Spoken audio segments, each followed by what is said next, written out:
তোমার জীবনে এইভাবে কোনোদিন কোনো মানুষকে কষ্ট দিয়ে মারছো?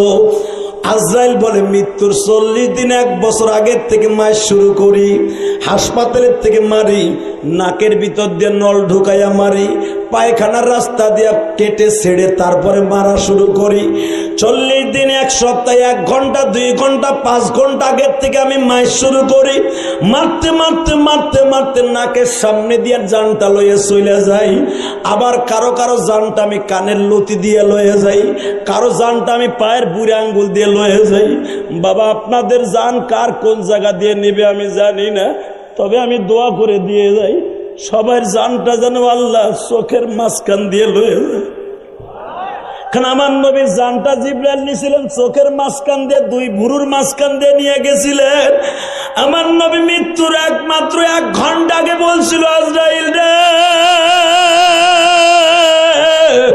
আইনামা তাকুনু ইউদ্রিকুমুল মাউতু ওয়ালাউ কুনতুম ফি বুরুজিম মুশাইয়্যিদা। আজরাইল রে, মৃত্যুর হাত থেকে কেউ বাঁচতে পারবে না। কোরআনে আল্লাহ আগেই বলছে, দুনিয়ার আগে সব নবী ইন্তেকাল করছে, আমিও করব। মৃত্যুর যন্ত্রণা এত ভয়ঙ্কর আমি জানতাম না রে আজরাইল। মনে হয় উহুদ পাহাড়টা আমার বুকের উপরে তুমি চাপায়া দিছো। আজরাইল রে, কোন জায়গা দিয়ে আমার বাতাসটা বের করে নিয়ে যাও।